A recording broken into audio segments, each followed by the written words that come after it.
Ini ada Mbak Ebi yang itu Gurunda, yang beliau ini mualaf beserta dua adiknya ya kalau nggak salah ikut mualaf, tapi kendalanya dia diusir nih sama mungkin sama orang tuanya ya. Tapi insya Allah beliau akan ikut umroh beserta dua adiknya Gurunda ke travel kita itu Gurunda.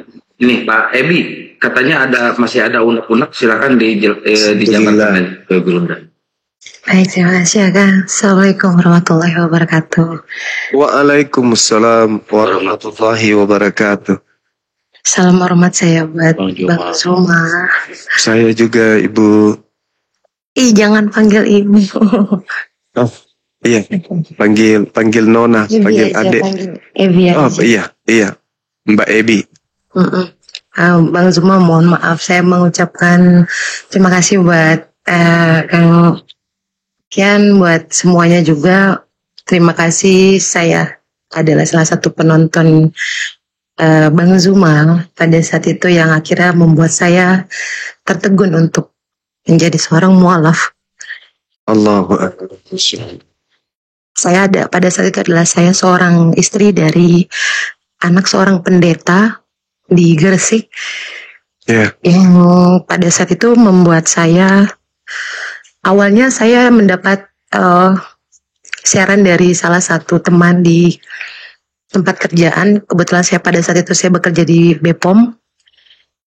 Ada siaran yang status di WhatsApp yang membuat saya menjadi tertegun untuk sedikit mengetahui tentang dakwah Gurunda di TikTok. Pada saat itu membuat saya mempertanyakan tentang jati diri saya sebagai seorang Kristen pada saat itu. Kebetulan saya kenal juga dengan Bang Fandi Ahmad. Ada perdebatan Gurunda dengan Bang Fandi yang pada saat itu membuat saya menjadi tertegun untuk mengenal Islam. Alhamdulillah, bulan yang lalu saya memutuskan untuk menjadi seorang mualaf dan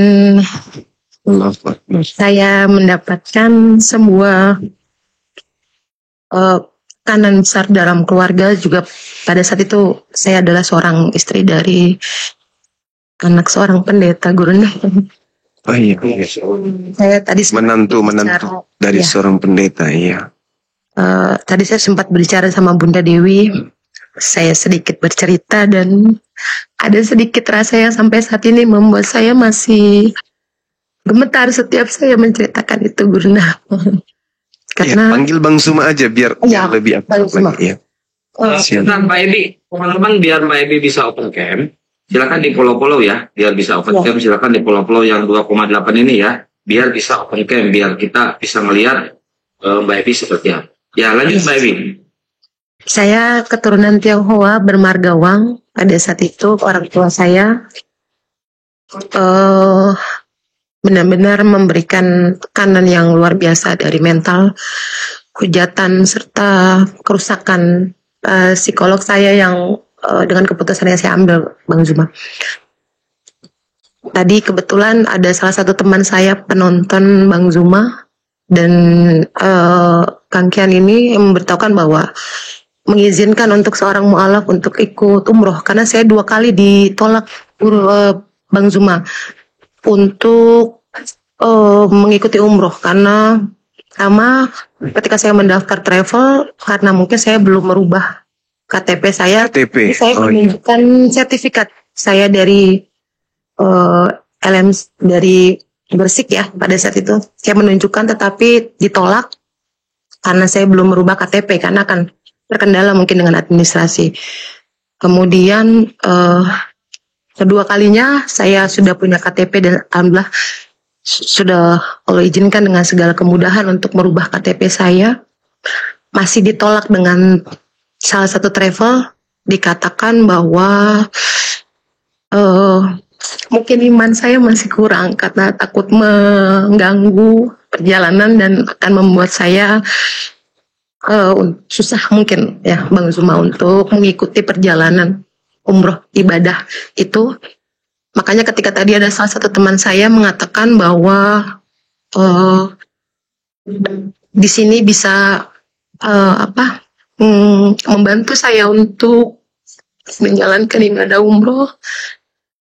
Saya mencoba menghubungi Kang Kian dan alhamdulillah mendapatkan respon yang positif dan baik sekali, termasuk dengan Bunda Dewi dan Bunda Nora. Tadi siang saya sudah masuk ke sini dan alhamdulillah sangat baik sekali. Bahkan setelah turun dari roomnya tadi ada beberapa hujatan yang masuk ke DM saya. Kenapa saya privatkan lagi? Tadi sudah saya buka privatnya, tapi lumayan agak masih belum kuat iman Bang Zuma untuk menghadapi cemoohan-cemoohan tentang itu semua.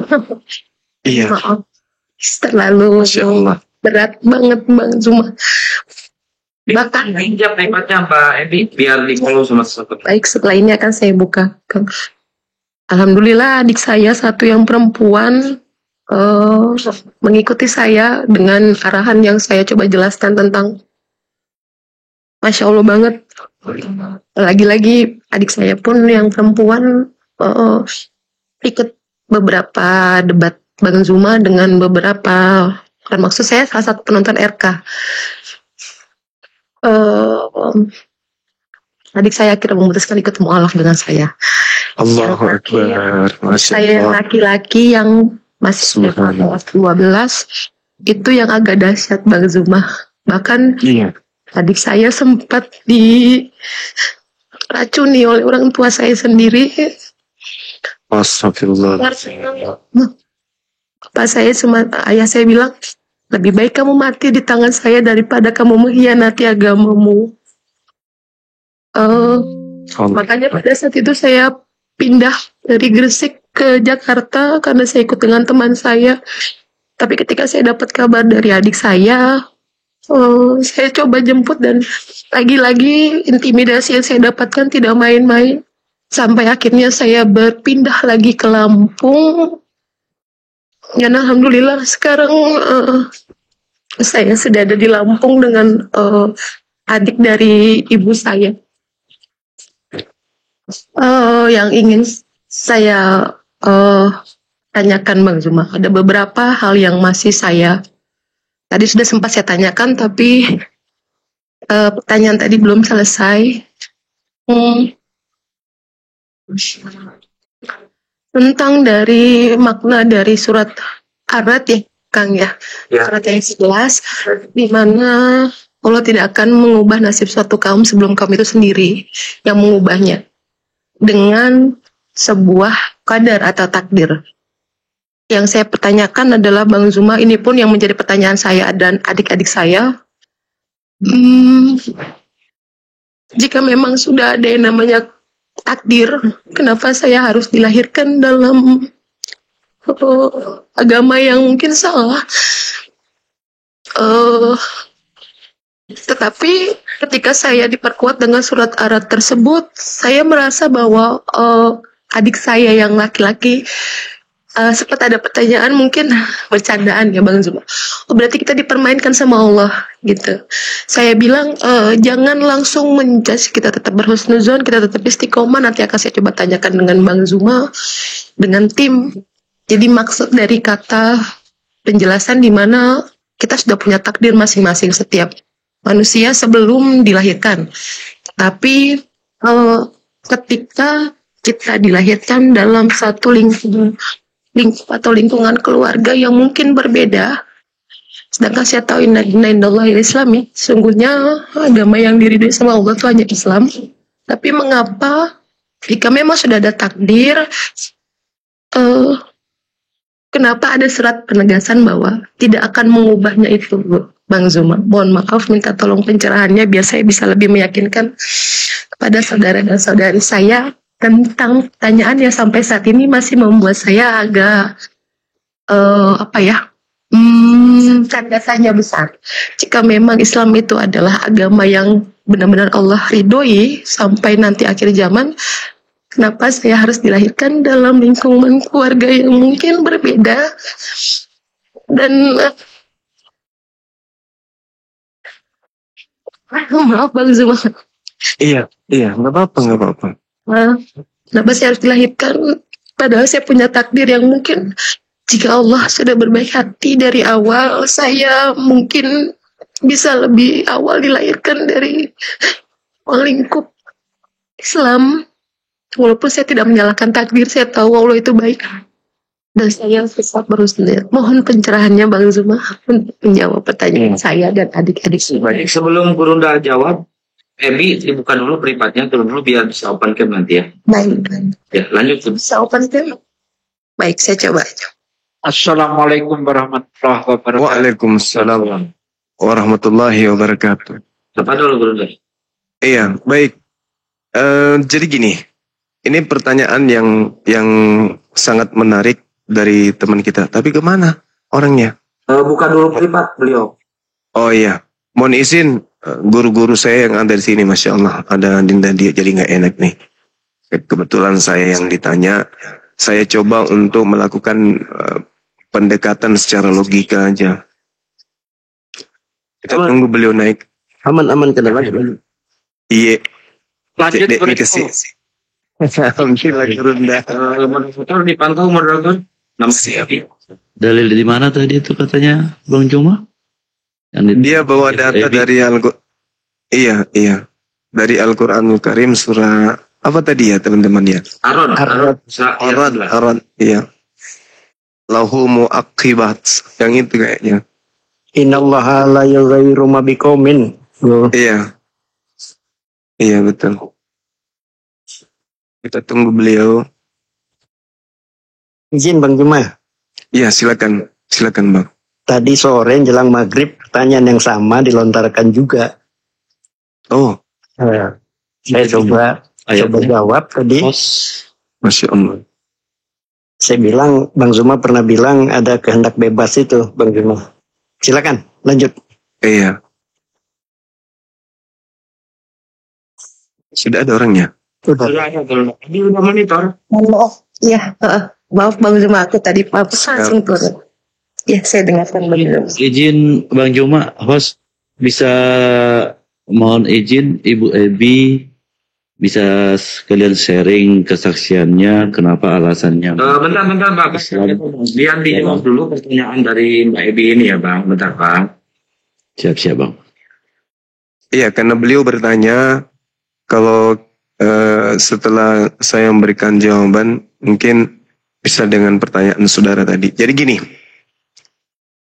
ketika Al-Quranul Karim diwahyukan oleh Allah Subhanahu wa taala kepada baginda Rasulullah Muhammad sallallahu alaihi wasallam. Kita tahu bahwa di dalam Al-Quranul Karim itu Allah Subhanahu wa taala pernah menyatakan kepada baginda Rasulullah Muhammad sallallahu alaihi wasallam.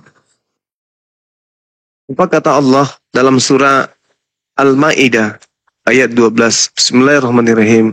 Walaqad akhazallahu mitsaqa bani Israil wa ba'atsna minhum 12 naqiban wa qala Allah inni ma'akum.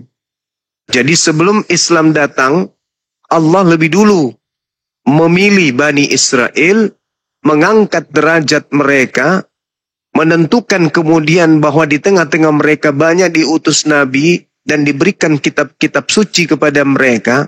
Lalu pencipta langit dan bumi mengatakan, aku bersama dengan kalian. Jadi Bani Israel ini nanti ada yang disebut Yahudi, ada yang disebut Nasrani, ada juga yang disebut orang-orang zolim yang ada di antara mereka. Nah, orang-orang zolim ini nanti larinya kepada laqad kafaral ladina qalu. Itu jatuh kepada kadar orang zolim. Nah, setelah kemudian Allah memilih kemudian Bani Israel, ayat selanjutnya mengatakan fabima naqdihim mitsaqahum la'annahum wa ja'alna qulubahum qasiyah. Jadi mereka yang sudah dipilih ini justru bukan menghantarkan mereka bersyukur. Mensyukuri setiap nikmat yang Tuhan berikan kepada mereka, melainkan kebanyakan mereka itu ingkar, melanggar janji, sehingga Allah melaknati mereka. Jadi tadinya dipilih oleh Allah, kemudian dilaknati oleh Allah. Ketika mereka dilaknat oleh Allah, Maka tentu ajaran yang muncul kemudian yang mengatasnamakan Bani Israel sudah pasti itu sudah tidak benar. Kenapa? Karena berasal dari orang yang sudah dilaknat oleh Allah. Nah, agama mana ini yang berasal dari sana, yang mendompleng dari sana? Tentu agama Anda sebelum masuk ke dalam ajaran agama Islam. Nabi Muhammad sallallahu alaihi wasallam ketika datang kemudian, ya ahlal kitab qad ja'akum rasuluna yubayyinu lakum katsiran mimma kuntum tukhfuna minal kitab. Wahai ahli kitab. Jadi yang diseru lagi adalah ahli kitab, Yahudi dan Nasara. Telah datang kepadamu Rasulku Nabi Muhammad menjelaskan kepadamu banyak hal dari isi kitab yang kamu sembunyikan. Kalau kamu ikut kepada kitab yang dibawa oleh Nabiku, maka kamu akan mendapatkan cahaya. Maka kamu akan mendapatkan penjelasan tentang fungsimu untuk hidup di atas muka bumi ini. Maka Al-Quran aku wahyukan kepadamu wahai manusia sebagai petunjuk untuk mengikuti keridaanku kepada jalan keselamatan. Untuk mengeluarkan manusia termasuk kalian dari gelap gulita kepada cahaya dengan izinnya dan menunjukkan kepada kalian dengan Al-Quran itu jalan yang lurus. Kemudian muncul pertanyaan, bagaimana dengan saya bang? Ketika kemudian Nabi Muhammad berseru kepada ahli kitab, tapi ternyata orang tua saya justru tidak berasal daripada orang-orang yang tunduk kepada syariat hukum Tuhan yang datang melalui baginda Rasulullah Muhammad SAW. Bagaimana dengan saya? Yang lahir dalam keadaan kufur.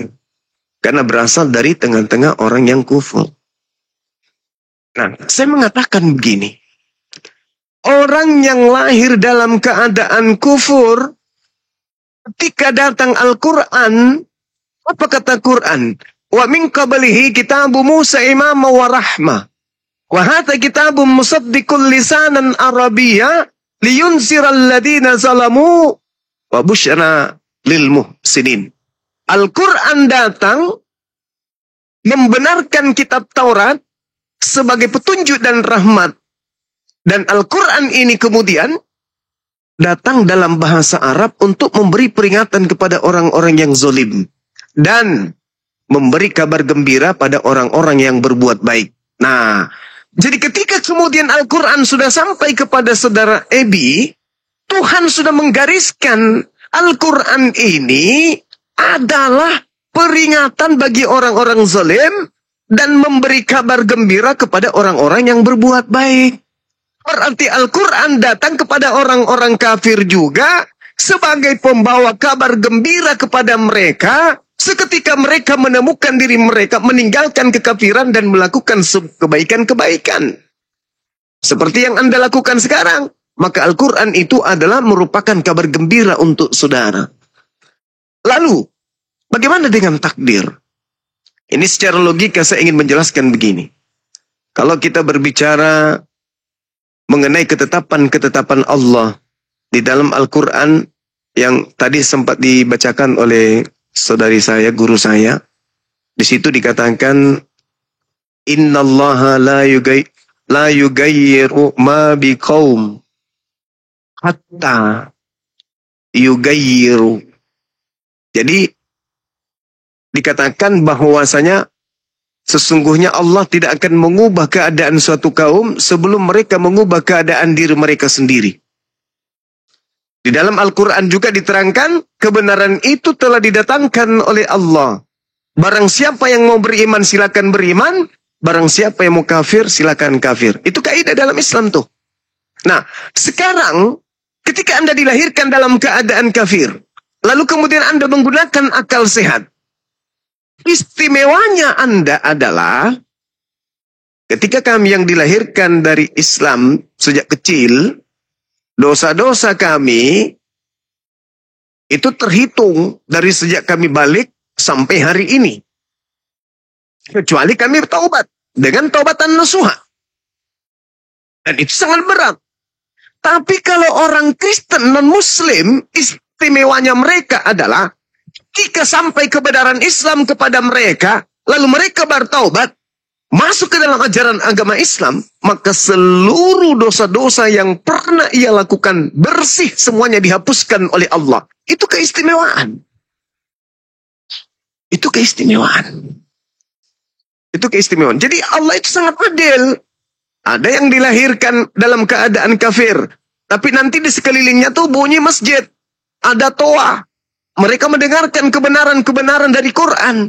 Kalau mereka menggunakan akal sehat, maka mereka akan mendapatkan hidayah masuk Islam. Artinya, mereka masuk Islam sudah dalam keadaan dewasa dan langsung bersih dosa-dosanya. Itu keistimewaan. Itu keistimewaan. Lalu bagaimana dengan ayat tadi? Dalam surah Ar-Ra'd, ayat 11. Itu ayat 11 ya. Ayat 11. Nah, begini saudariku. Pencipta langit dan bumi itu sudah mengetahui sebelum kita dicipta, apa yang menjadi ending hidup kita di bumi ini. Apa yang akan menjadi hasil upaya kita dari atas muka bumi ini. Jadi Tuhan tidak merubah. Sebelum manusia itu sendiri yang merubah kemudian. Jadi misalnya saudara lahir dalam keadaan Kristen. Tetapi Tuhan sudah tahu bahwa di usia sekian orang ini masuk Islam, endingnya surga. Tetapi Tuhan tidak mau merubah keadaan itu. Harus Anda sendiri yang merubahnya. Kenapa orang ini bisa masuk surga? Padahal dia terlahir dalam keadaan Kristen. Padahal dia ini tadinya adalah menyembah selain daripada Allah. Karena dari hasil upayanya sendiri, kemudian Allah memberinya hidayah, melembutkan hatinya, sehingga pada usia sekian dia masuk Islam. Maka sebelum dia mati pun, surganya sudah ditetapkan. Itu yang disebut takdir. Begitu juga yang lain. Nerakanya sudah ditentukan. Kenapa demikian? Karena Allah lebih tahu, sudah tahu. Allah tidak terikat ruang dan waktu. Hasil ending dari pencapaian usaha manusia, pada akhirnya pencipta langit dan bumi sudah tahu lebih dulu. Itulah yang disebut takdir, ketetapan. Ini ditetapkan sudah neraka, ini ditetapkan sudah surga. Bukan berarti begitu dicipta, Tuhan kemudian menetapkan, kau neraka aja. Karena wajahmu buruk, kamu surga aja. Karena wajahmu buruk. Tidak. Tapi Allah setelah menciptakan, Allah melihat, oh ini si fulan ketika dia hidup usia sekian, dia masuk Islam. Ketika dia usia sekian, oh dia masuk kafir. Karena mungkin capek ibadah, atau dia pengaruh kemudian wanita, atau pengaruh harta, dia murtad. Makanya dia neraka. Jadi sudah ditentukan dalam arti kata, ketentuan tersebut, takdir tersebut, disebabkan karena kelakuan manusia itu sendiri. Bukan karena Tuhan yang menetapkan. Karena dia sendiri yang mau. Nah, tinggal manusia jalani. Apa yang sudah diketahui oleh Allah, Tuhan sudah, manusia tinggal jalani. Contoh misalnya, saya seorang sutradara. Saya sudah tahu cerita yang akan muncul di dalam film tersebut, dan saya sudah bisa kasih kesimpulan. Si A meninggal pada sesi kedua, si B masih hidup. Yang tinggal berdua nanti di akhir film yang hidup. Kenapa demikian? Karena bagi sutradara, cerita itu sudah diketahui. Paham keadaan yang terjadi terhadap ciptaannya itu Tuhan sudah ketahui. Maka itulah yang disebut takdir, ketetapan Tuhan berdasarkan terhadap keinginan manusia itu sendiri terhadap dirinya. Contoh misalnya nih, kita kenal ada seorang Kristen bernama Bom Bom. Adakah paksaan dia menjadi Kristen? Tak ada. Berarti itu pilihannya sendiri. Ya. Tapi dia dilahirkan dalam keadaan Kristen. Betul. Tapi bukankah dia punya akal? Bukankah dia punya otak? Bukankah dia punya pemikiran? Dia punya kuping, dia punya mata, dia punya perasaan. Masuk akalkah Tuhan menjadi bayi? Masuk akalkah Tuhan dibunuh manusia? Kalau dia menggunakan akal, maka dia akan meninggalkan keyakinannya yang ada sekarang ini. Nah, itulah yang dikatakan takdir di dalam Islam terkait dengan nasib. Ya, kalau nasib itu beda lagi kajiannya. Saya kira begitu. Mudah-mudahan bisa dipahami. Kalau ada tambahan dari guru yang lain, silakan. Ya, baik. Ebi, silakan ditanggapi dulu Ebi. Sebelum ke guru yang lain, biar satu pintu. Bukan dia Mbak Ebi. Bukan kalau dia. Jaringan kali. Jaringannya jelek, dia kepentar-pentar terus dulu. Oh ya? Tunggu naik lagi dia. Jadi tadi naik lagi.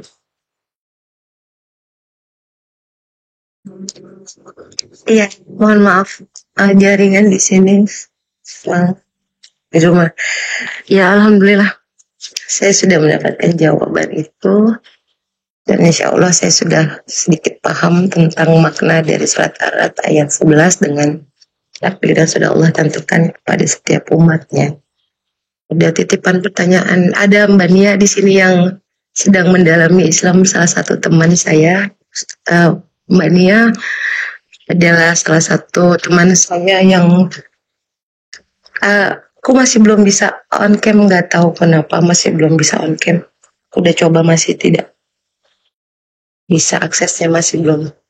Ada Mbak Nia, Bang Zuma, Kang Kian di bawah, salah satu teman saya yang saat ini sedang mendengarkan pertanyaan ini, dan semoga beliau Nia ini Muslim apa Kristen, Mbak?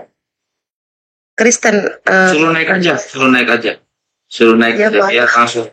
Dia malu, ya. Dia sedang Suruh naik. di bawah. Mbak Nia silakan kalau mau naik sini Mbak Nia, biar ada pertanyaan yang mungkin bisa membantu untuk insya Allah dia berniat untuk mu'alaf, tapi masih ada beberapa pertanyaan yang pelajaran yang saya ambil yang belum siap dengan tekanan-tekanan dari pihak keluarga, seperti yang saya alami. Mungkin masih ada keraguan-raguan saat ini.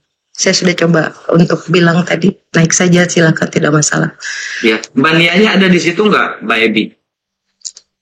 Banyak banget ini, ada 3.000. Tadi udah saya bilang, dia tadi sempat typing. Saya sempat baca typingannya, Assalamualaikum dia.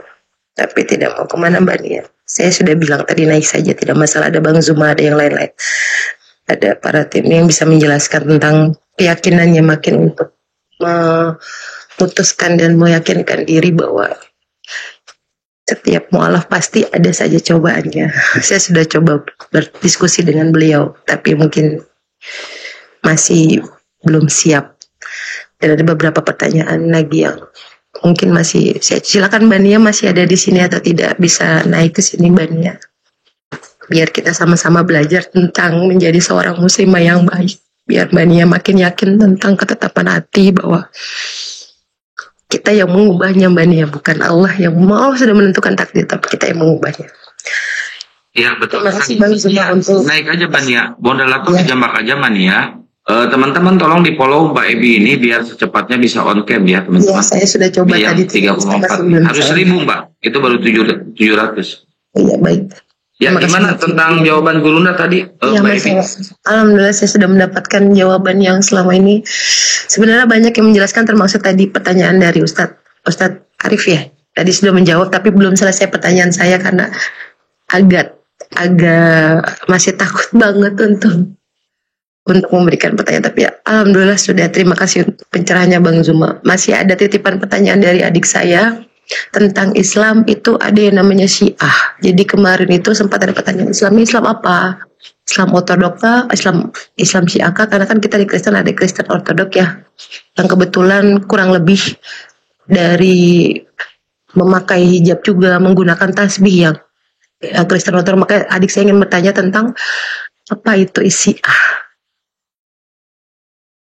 Iya, mungkin saya serahkan kepada Dinda Dio untuk menjelaskan tentang ini. Mohon izin Dinda. Ya, siapkan aku. Ya, silakan. Ya, bismillah. Jadi sebenarnya kalau kita ingin melihat sejarah asal muasal dari mana sekte Syiah ini muncul, awal mulanya itu dari seorang Yahudi yang berpura-pura masuk ke dalam Islam. Kemudian dia menampakkan loyalitas yang berlebihan terhadap Ali bin Abi Thalib. Namanya Abdullah bin Saba. Abdullah bin Saba ini berpura-pura masuk ke dalam Islam. Kemudian dia tampakkan loyalitas berlebihan terhadap Ali bin Abi Thalib. Sampai ada di antara mereka yang mentuhankan Ali bin Abi Thalib. Tujuannya tidak lain dan tidak bukan adalah untuk merusak Islam dari dalam. Ini disebut dalam istilah Islam, disebut dengan istilah gulu. Lewat batas dalam memuji, lewat batas dalam memihak. Padahal Ali bin Abi Thalib itu adalah salah satu khalifah Rasulullah. Setelah Abu Bakar As-Siddiq, Umar bin Khattab, Utsman bin Affan, kemudian beliau yang keempat Ali bin Abi Thalib, dan merupakan menantu Rasulullah sallallahu alaihi wasallam dan sekaligus merupakan sepupu beliau sallallahu alaihi wasallam. Nah, seiring berkembangnya zaman, maka muncullah kelompok orang-orang yang memang menginginkan fitnah di awal-awal Islam dahulu. Maka dua kelompok besar muncul, ada Syiah, ada lawannya kaum Khawarij. Nah, ini sebenarnya sekedar pengetahuan umum saja, karena kalau untuk Kak Ebi atau adiknya atau temannya yang baru masuk Islam untuk mendalami hal yang seperti ini, menurut saya pribadi kurang pas. Kenapa? Karena nanti itu akan datang bisikan-bisikan syaitan untuk membuat tashkik. Tashkik itu meragu-ragukan, membuat kita ragu. Nah, kalau saya pribadi lebih condong kepada pendapat ulama-ulama Islam, ulama-ulama besar dalam Islam dari kalangan ulama terdahulu yang mereka mengatakan Syiah itu bukan bagian dari Islam. Mereka hanya datang untuk merusak Islam dari dalam. Makanya kalau kita pelajari dengan teliti, rincian-rincian yang diajarkan dalam agama Syiah itu jauh berbeda dengan apa yang diajarkan oleh Rasulullah Sallallahu Alaihi Wasallam. Itu garis besarnya, Kak Ebi. Aku bisa paparkan bagaimana bentuk keyakinan kufur yang mengeluarkan mereka dari agama Islam. Dan aku punya kitabnya dan itu banyak sekali bukti-buktinya. Nah, cuman mungkin kurang pas rasanya kalau itu dibahas secara detail di sini. Seperti itu. Yang intinya, Islam tidak pernah mengajarkan Syiah. Dan Syiah itu bukan bagian dari Islam. Adapun orang-orang yang loyal terhadap Ahlul Bait, keluarga Nabi Muhammad SAW, ya, itu bagian dari Islam. Tapi nanti Syiah masuk mendompleng ke situ untuk merusak Islam dari dalam. Begitu, Kak Ebi. Nabi Muhammad SAW tidak mengenal yang namanya Syiah. Kayak Paulus gitulah. Kurang lebih begitu. Ya, saya paham. Jadi ajaran Nabi Muhammad itu, Nabi Muhammad Sallallahu Alaihi Wasallam itu murni, tidak ada satupun di dalamnya yang mengajarkan harus jadi Syiah atau jadi Syiah, nggak ada. Justru Nabi Muhammad Sallallahu Alaihi Wasallam melarang kita. Syiah itu kan dari kata kelompok, ya, Syiah atau Ali artinya kelompoknya Ali, artinya dia punya loyalitas yang berlebihan terhadap Ali bin Abi Thalib, lebih khusus kepada keluarga Ahlul Bait Nabi Muhammad SAW. Tapi ada kejanggalan di situ, di mana mereka ini sangat membenci keluarga Nabi yang paling dekat dengan Nabi di waktu itu. Siapa dia? Itulah istrinya, Aisyah radhiyallahu anha. Padahal Aisyah itu termasuk istri yang paling dicintai oleh beliau Sallallahu Alaihi Wasallam. Merupakan anak dari teman yang paling dekat dengan beliau, itu Abu Bakar As-Siddiq radhiyallahu anhu. Tapi mereka kafirkan, mereka benci. Nah, itulah agama Syiah yang sesungguhnya. Cuman banyak yang belum mengetahui tentang hal tersebut. Ini secara garis besar saja. Yang pada intinya Nabi Muhammad SAW pernah berpesan, "Taraktukum fikum amrain, lan tadillu abadan ma in tamassaktum bihima, kitaballahi wa sunnati." Aku tinggalkan kepada kalian, wahai umatku, dua perkara. Kalian tak akan pernah tersesat selama-lamanya selama kalian berpegang teguh dengan dua perkara ini. Apa itu? Kitabullah, yaitu Al-Quran, dan sunnahku. Yang hadis-hadis Rasulullah yang sahih, yang beliau contohkan kepada para sahabat. Nah, itulah yang kita tiru, itulah yang kita ikuti. Taraktukum ala mahajjatin bayda, lailiha kanahariha, la yazigu anha ba'di illa halikum. Aku telah tinggalkan untuk kalian agama yang putih, terang benderang, sangat jelas. Artinya apa? Tuntunan Nabi Muhammad itu sangat jelas, terang. Lailuha kanahariha. Malamnya sama seperti siangnya. Artinya antara malam dan siang gak ada bedanya, sama-sama terang. Saking jelasnya agama Islam, semua lengkap dengan dalilnya, semua lengkap dengan tuntunannya. Dan itu saya yakin Mbak Ebi menyaksikan itu dalam diskusi-diskusi Bang Zuma atau teman-teman yang lainnya, ya kan, jelas semua kan, ditanya mereka jawab dalil, tanya jawab dalil, yang malah yang mutar-mutar tuh justru oten malah. Nah, apa kata Nabi? Lailiha kanahariha la yazigu anha ba'di illa halikun. Tidak ada seorang pun yang menyimpang dari agama yang terang benderang, yang jelas, yang telah aku titipkan, yang aku telah tinggalkan ini nanti setelah wafatku. Tidak ada seorang pun yang menyimpang dari agama ini, melainkan dia pasti akan menjadi orang yang binasa. Nah, jadi kewajiban KEB sekarang adalah pelajari Islam itu dari sumbernya. Insya Allah kami dari API siap ya untuk melakukan pelayanan apapun pertanyaan. Kalau ada apa-apa mungkin KEB mau bertanya, boleh langsung ke tim kita APII yang mungkin punya nomornya atau DM bisa langsung. Kita insya Allah KEB 24 jam. Kenapa? Karena kita saudara. Kita bersaudara. Innamal mu'minuna ikhwah. Sesungguhnya orang-orang beriman itu bersaudara. Tadi aku sempat dengar KEB mengatakan waktu di Jakarta dapat ini. Sayangnya kita belum kenal sebelumnya karena alhamdulillah kita di Jabodetabek juga ada API Jabodetabek. Kebetulan saya diamanahkan oleh guru kita, abang saya, Bang Zuma, sebagai ketua API Jabodetabek. Mungkin kita bisa koordinasi, insya Allah kita bisa berikan perlindungan ya. Sementara kalau memang datang di Jakarta, jangan takut. Orang-orang beriman itu la khaufun alaihim wa lahum yahzanun. Itulah wali-wali Allah, orang-orang yang ditolong oleh Allah. Tak ada rasa takut dan tidak ada rasa khawatir bagi mereka. Siapa mereka? Alladzina amanu wa kanu yattaqun. Mereka adalah orang-orang yang beriman dan bertakwa kepada Allah. KEB adalah saudari saya, sama seperti yang lain, kita di sini semua bersaudara. Jangan takut, Kak. Jangan takut. Kakak enggak sendiri. Ya, kakak enggak sendiri. Tadi masalah travel juga, kalau saya bermasalah, enggak apa-apa, nanti hubungi saya. Saya hubungi kawan-kawan saya yang punya banyak travel itu, nanti nebeng ke situ aja. Berangkat. Bismillah. Insyaallah taala. Terima kasih. Ustaz, kalau masalah travel itu udah teratasi. Teman-teman, mungkin biar bisa open camp, kalian pengen lihat Mbak Ebi open camp, silakan di follow Mbak Ebinya ya. Silakan. Sebentar ya, Bang, kopi ini musim apa Kristen kopi? Saya Kristen. Protestan. Kenapa? Ada apa? Kenapa? Ada masalah apa?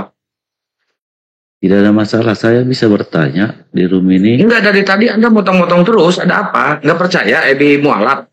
Enggak, saya kan izin tadi kalau bisa berbicara. Suara Anda pun kecil, gedein dikit. Minoritas suara kau. Saya mau menanyakan aja, Bang. Nanya apa?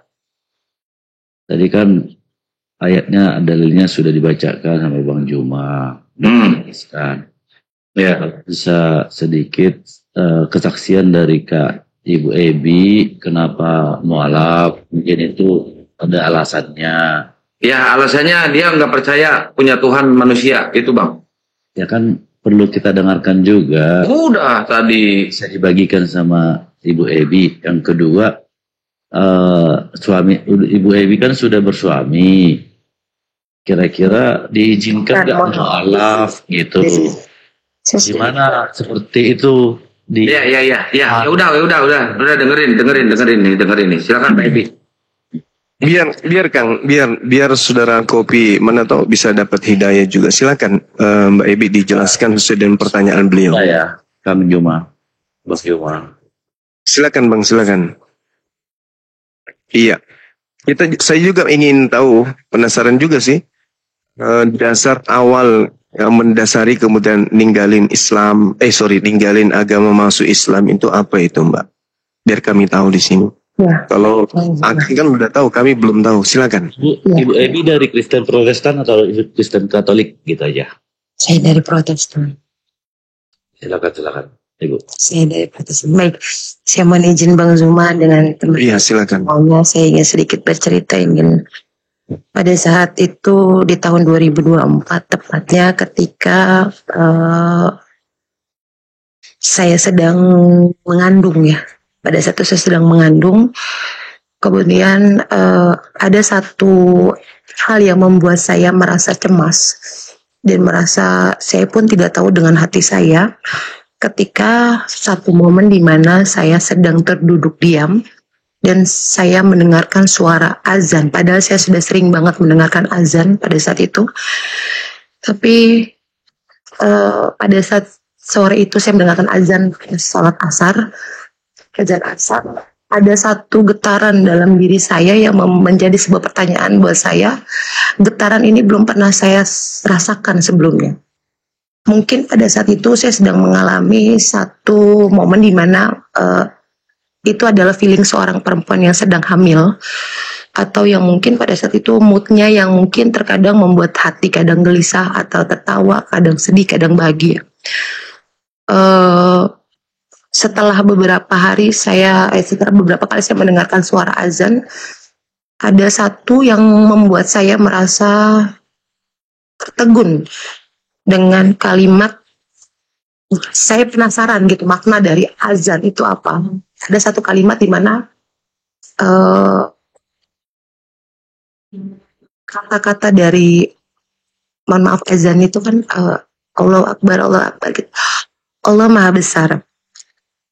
Ada satu hal yang membuat saya merasa Allah itu tidak berwujud, Allah itu tidak ada. Tapi kenapa umat Islam mayoritas di Indonesia itu lebih memilih agama yang jelas pada saat itu tidak ada Tuhannya, tidak bisa terlihat pada saat itu. Ada beberapa hal yang membuat saya merasa penasaran dengan pertanyaan itu, dan akhirnya saya mendatangi salah satu teman saya. Dan kemudian teman saya itu memberikan satu gambaran di mana keyakinan Islam, keyakinan kita dengan Allah itu adalah hati yang berbicara. Sama halnya ketika kita melihat angin, kita tidak bisa melihat wujudnya, tapi kita bisa merasakan bahwa angin itu ada. Ketika kita sedang panas dengan suatu, kita tidak bisa menyentuhnya, tapi kita bisa merasakannya. Hanya itu perkataan dari teman saya untuk menjelaskan bahwa Allah itu ada, Allah itu nyata. Kita bisa merasakannya dalam iman kita, dalam hati kita, walaupun tidak terwujud. Itu masih menjadi satu pertanyaan yang akhirnya saya memberanikan diri untuk membuka arti dari makna tentang Islam itu apa. Makanya saya bilang tadi, ada satu hadis atau ayat yang saya tahu bahwa agama yang diridhoi sama Allah itu hanya Islam. Pertanyaan besar makin membuat saya merasa, kenapa hanya Islam yang diakui? Sedangkan di negara kita itu banyak sekali agama, tidak hanya Islam. Kenapa hanya Islam? Saya sempat mempertanyakan itu sampai akhirnya salah satu teman saya mengirimkan satu link di mana itu adalah sebuah pembahasan tentang makna-makna Bible yang kemudian saya tahu itu dari Bang Fandi Ahmad. Saya masuk pertama kali itu dengan roomnya Bang Fandi. Penjelasan-penjelasan beliau membuat saya merasa kok seperti ini. Kemudian ada salah satu apologet Islam, saya lupa namanya, yang bisa mengerti tentang bahasa Ibrani. Itu juga menjelaskan tentang arti yang ternyata mereka dan beliau lebih paham tentang Bible itu sendiri daripada saya. Sampai yang membuat saya tertegun ketika ada pembahasan dari Bang Zuma, di mana yang membuat sampai saat ini pun ketika saya mengucapkan itu, saya menjelaskan itu selalu, ya Bang Nandar benar, menjelaskan itu bahwa ada satu bahasa dari Bang Zuma di mana tidak mungkin ciptaannya sama dengan yang menciptakannya. Tidak mungkin yang diciptakan sama dengan yang menciptakannya. Contohnya adalah yang membuat saya kira ini ya sadar. Teman saya pun tahu pada saat saya ada di room itu. Dia bilang, istilah itu adalah contoh kamu bikin kue tart. Gak mungkin wujud kamu sama dengan kue tart itu. Kamu buat sapu, tidak mungkin wujudmu sama dengan sapu. Begitupun dengan Tuhanmu. Tidak mungkin Tuhan yang menciptakan tidak mungkin sama dengan ciptaannya. Dari situ saya merasa bahwa ada yang salah dengan diri saya. Ada yang salah dengan pilihan hidup saya. Walaupun saya merasa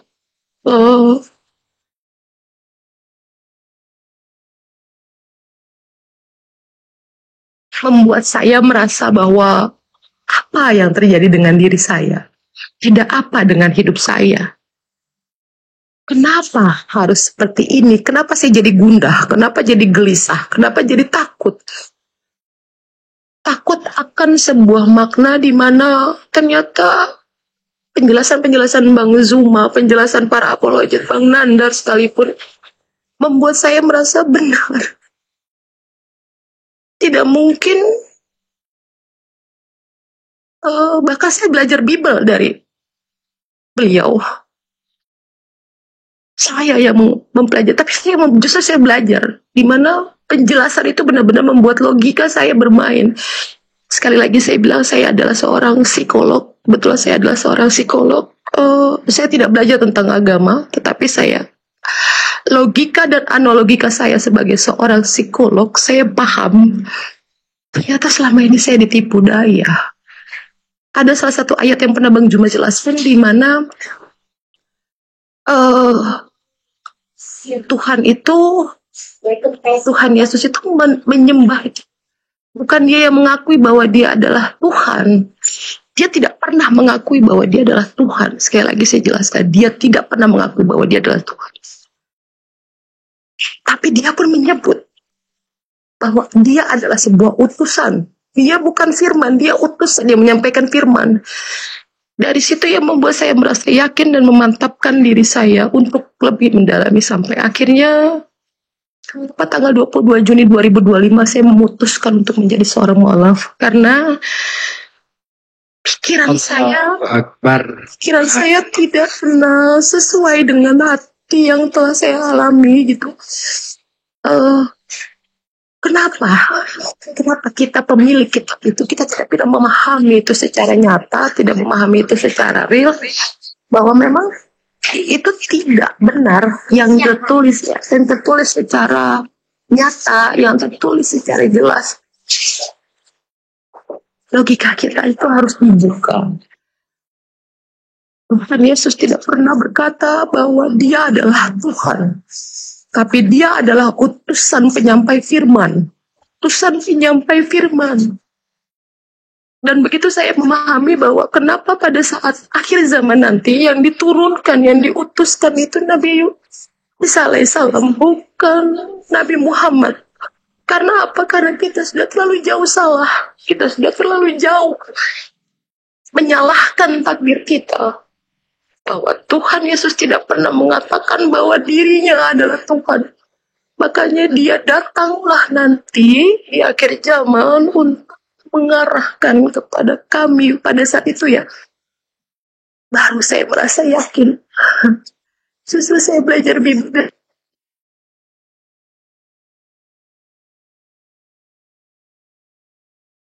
Dan ternyata itu yang menyebabkan saya memutuskan untuk memeluk agama Islam. Mohon maaf Bang Kopi. Sekali lagi saya tegaskan, tidak ada keraguan-raguan saya, kehalangan saya, atau hanya nafsu saya. Semata-mata ikut tren. Di mana saya dibilang kamu hanya ikut tren, ikut-ikutan. Keluar dari saya secara sadar. Dan secara lantang saya bilang, Tuhan Yesus itu bukan Tuhan. Dia pun sama seperti Nabi Muhammad, seperti Nabi Isa yang menyampaikan firman yang di jalan kebenaran. Dan dia bukan, dia hanya penyampai. Tapi kami sedikit koreksi sedikit, jangan lagi nyebut Tuhan Yesus ya. Ya, maaf. Ya, itu aja koreksi. Lanjut. Mohon maaf. Bahwa Nabi Isa yang saya tahu dari agama saya sekarang adalah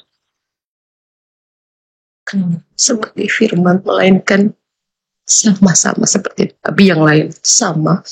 Hanya utusan yang menyampaikan saja. Hanya utusan yang menyampaikan bahwa dia pun sama. Makanya itu yang akhirnya salah satu omongan Bang Zuma juga yang saya catat sampai hari ini. Bahwa nanti akan diturunkan untuk meluruskan jalannya itu. Kenapa harus Nabi Isa? Karena Nabi Isa pun yang kalian tuduhkan itu akan meluruskan. Dari situ saya merasa paham bahwa saya memantapkan diri. Saya bilang terima kasih untuk Bang Zuma, teman-teman semuanya yang membuat saya merasa. Iya, Mbak Ebi udah bisa open cam, Mbak Ebi. Turun dulu terus naik lagi ya, biar bisa open cam. Ya, saya coba. Baik. Ya, seperti itu. Kopi rokok. Silakan ditanggapi kopi. Iya, makasih sudah diberikan waktu. Cuman saya koreksi, tadi saya tidak bakal mengatakan Ibu Ebi itu tren atau ikut-ikutan. Itu tidak ada ya. Saya cuma mau mendapatkan hidayah, alasan mau mendengar kesaksian Ibu Ebi. Tapi saya koreksi, saya tidak mengatakan Ibu Ebi atau mengatakan ikut-ikutan atau tren. Tapi kalau saya mau tanya juga, Ibu Ebi itu tadi sudah ada persetujuan atau sudah disetujui suaminya kalau masuk Islam, seperti apa di dalam Al-Quran, Bang Juma, misalnya kalau suami tidak menyetujui atau tidak meridokan istri yang mu'alaf, itu menambah kebenaran juga. Itu aja. Ya, sebelum Bang Juma jawab, saya jelasin dulu. Mbak Ebi ini begitu masuk Islam, begitu dia syahadat, mu'alaf, dia pisah dengan suaminya. Bukan dia diusir di rumahnya. Nanti biar Mbak Ebi yang menjelaskan. Tapadol Gurunda. Pertanyaan dia di Quran katanya. Apa talamku? Assalamualaikum warahmatullahi wabarakatuh. Waalaikumsalam warahmatullahi wabarakatuh. Lanjut. Ya, baik. Waalaikumsalam warahmatullahi wabarakatuh. Kalau kaidah di Islam, jangankan kepada suami, kepada orang tua pun kita tidak patut kemudian tunduk kepada mereka dalam hal akidah.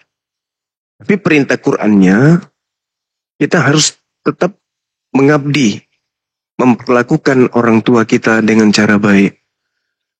Dikatakan dalam Al-Quranul Karim, Bismillahirrahmanirrahim, wa in jahadaka ala an tusyrika bi ma laysa laka bihi ilmu fala tuti'huma wa sahibhuma fid dunya ma'rufa.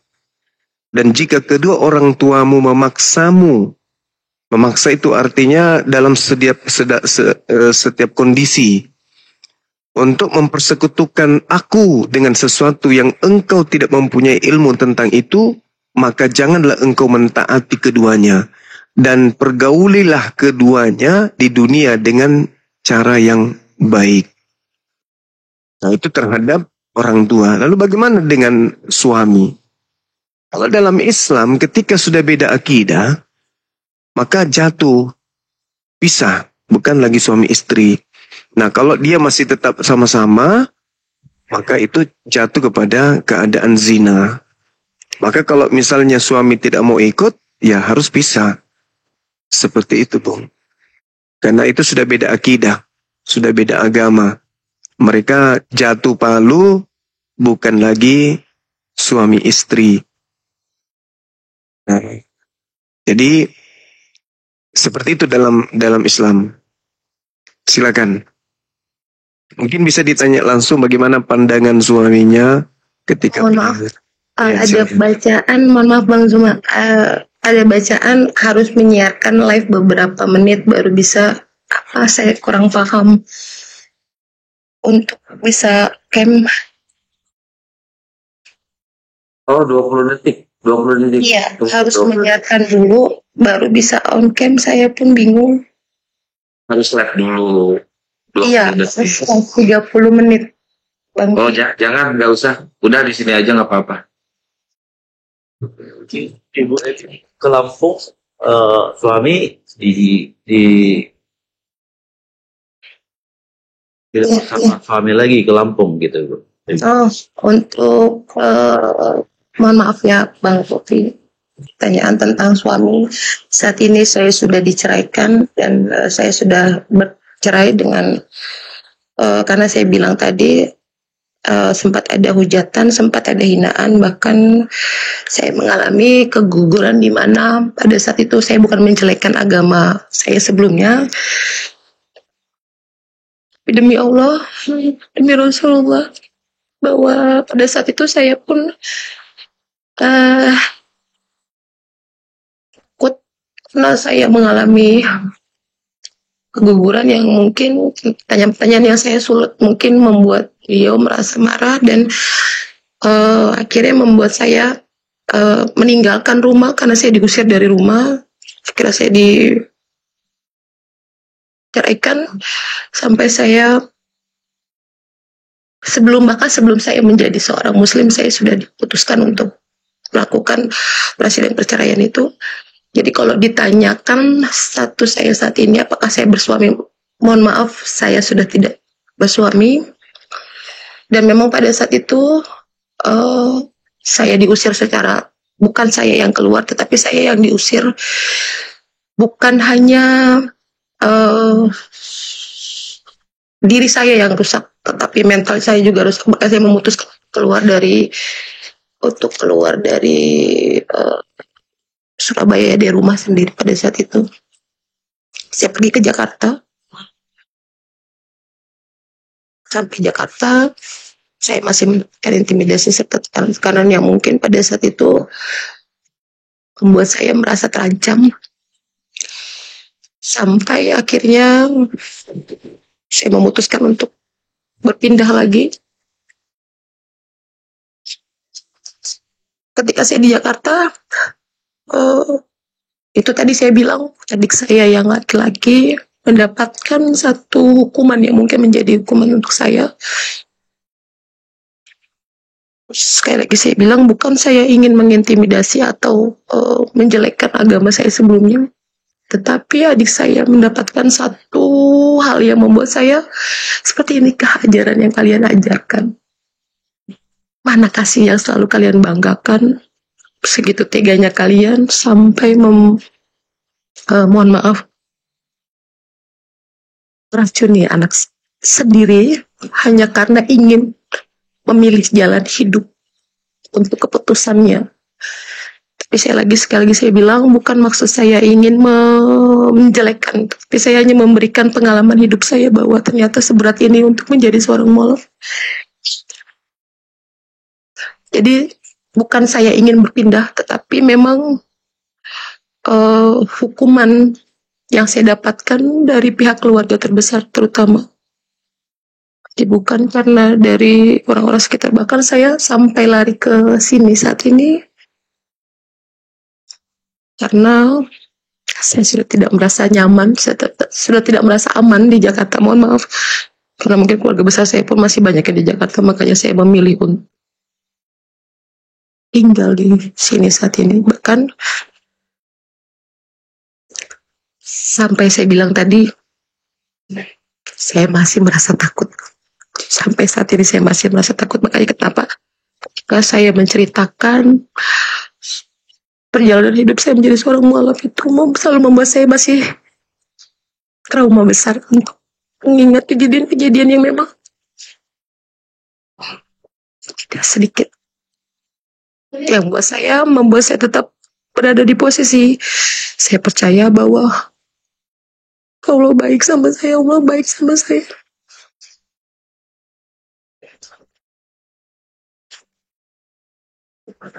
Seperti itu. Izin Kak Ebi, aku izin menambahkan sedikit. Ya. Tidak perlu lagi ditanyakan tentang suaminya karena seorang pasangan suami istri itu secara otomatis firok namanya dalam Islam, itu firok tanpa talak. Firok Ya. itu otomatis Ya, sudah dijelaskan itu pada saat itu Ustaz, mohon izin. Oke, siap. Itu ada dalilnya dalam Al-Quran. Ya. Lahunna hillul lahum wa lahum yahilluna lahunna. Mereka wanita-wanita yang beriman itu tidak halal bagi mereka laki-laki kafir itu. Sebagaimana laki-laki kafir itu tidak halal juga bagi wanita-wanita mukminah. Wala tumsiku bi'aswamil kawafir. Jangan kalian berpegang dengan tali pernikahan dengan orang-orang yang kafir. Jadi itu sudah fix ya teman-teman, nggak usah ditanyakan lagi. Biar Mbak Ebi juga nggak terlalu ingat-ingat yang dulu-dulu. Iya. Lanjut Mbak Ebi. Iya. Seperti itu, jadi kalau ditanya, saya ingin menanyakan tentang bakti saya sebagai seorang anak terhadap orang tua saya, Bang Zuma. Mohon penjelasan dan pencerahannya karena saya dengar kabar ibu saya saat ini sedang dirawat. Tapi saya takut untuk ke sana. Saya ingin bertanya tentang bagaimana, apa yang harus saya lakukan saat ini. Sedangkan ketika saya ke sana pasti nyawa saya pun akan tidak baik-baik saja. Tapi saya tahu dia itu maksudnya gimana ya, orang tua saya atau orang yang sudah melahirkan saya. Lantas kira-kira bagaimana langkah yang harus saya ambil? Mohon penjelasannya. Saya harus bagaimana? Saya harus ke sana, tetapi lagi-lagi saya bilang saya takut. Jujur saya takut. Apakah ini hanya sebuah ancaman atau saya tidak bilangnya sebuah manipulatif, tapi saya tahu bahwa orang tua saya masih sangat tidak mengizinkan dengan keputusan yang saya dan adik-adik saya ambil. Adiknya ada yang ikut, berapa orang yang ikut mu'alaf, Mbak?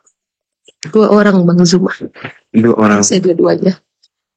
Hanya abang saya 1 orang lagi. Yang kami 4 bersaudara dan yang 2, yang bertiga sudah masuk mu'alaf, yang satunya yaitu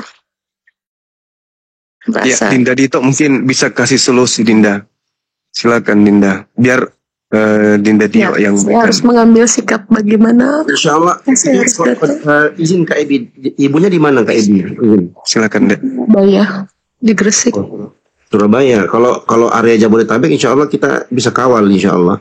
Kita jamin Mbak Ebi selamat kalau mau ketemu sama ibunya. Cuman kalau di Surabaya saya nggak punya ini. Mungkin kawan-kawan.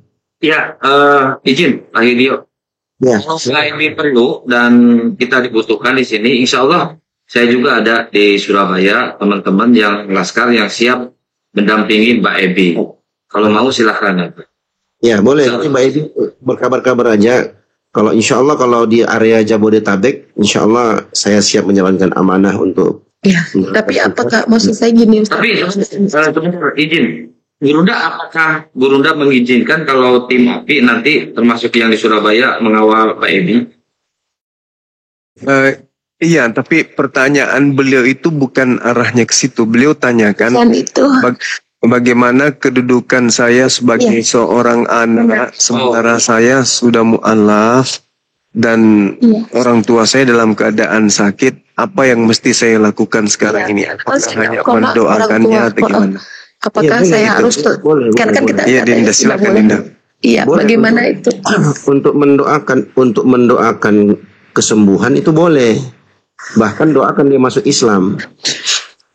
Doakan kesembuhan boleh. Kalaupun seandainya Kak Ebi mau menjenguk dengan pertimbangan yang Kak Ebi sebutkan tadi, itu harus dengan pertimbangan yang matang. Tapi kalau seandainya aman, maka Kak Ebi wajib mengunjungi ibunya yang sedang sakit. Saya merasa tidak aman. Kalau saya tidak aman. Nah, kecuali kalau memang yakin. Tapi tidak masalah.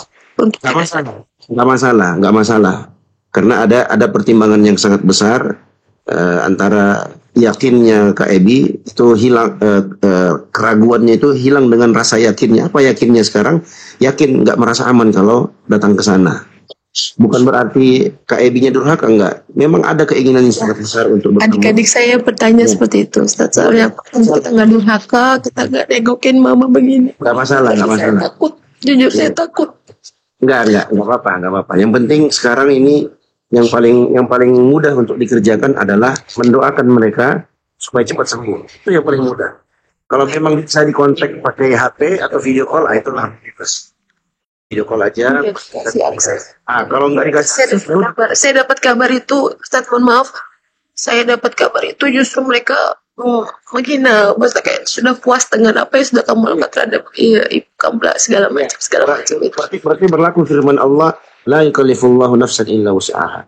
Allah tidak membebani satu jiwa kecuali yang dia sanggup lakukan.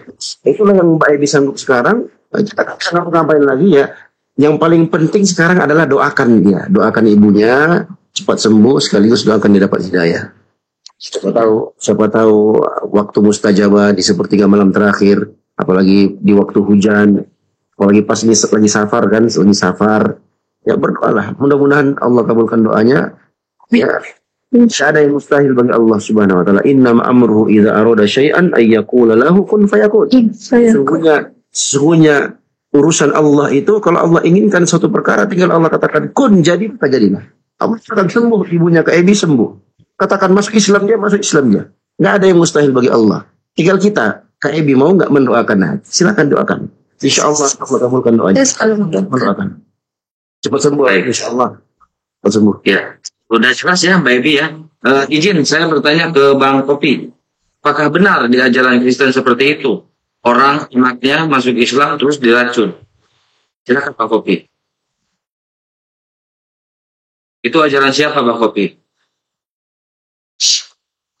Izin.